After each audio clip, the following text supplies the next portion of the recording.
Biographies are a special breed of writing.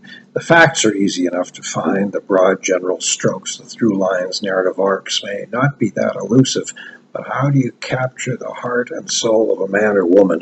How do you convey the excitement and importance of this one in a million personality?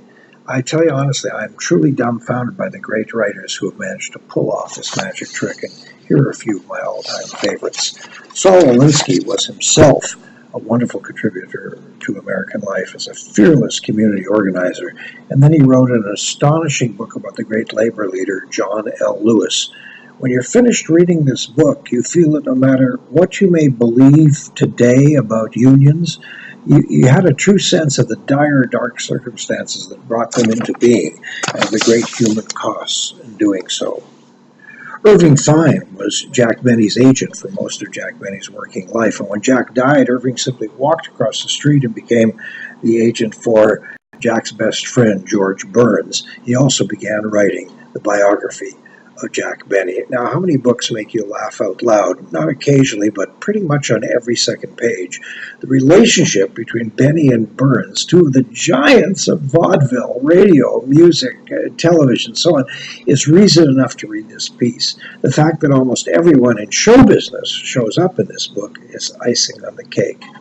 Now, what about Noel Coward? I was never a big fan of Noel Coward. I would see him in the movies or on a variety show on television or the news, and I just didn't get it. And then for some reason or other, I found myself reading The Life of Noel Coward by Cole Leslie, who was Coward's cook, valet, secretary, and companion of more than 37 years. Leslie was there through all the triumphs and setbacks that are part of showbiz life at the top, and he was there when Coward died.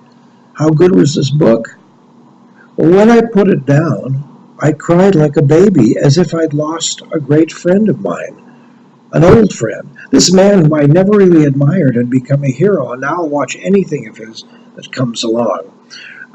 On my bookshelf, still to be tackled, are biographies of Chairman Mao, Gandhi, T.E. Lawrence, among others. Now, if those three are anywhere near as good as the John L. Lewis, the Jack Benny, and the Noel Coward, boy, I'll be a very happy reader.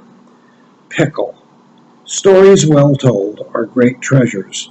When they happen to be true and richly detailed stories of extraordinary human beings who walked among us, boy, those are to be held especially dear.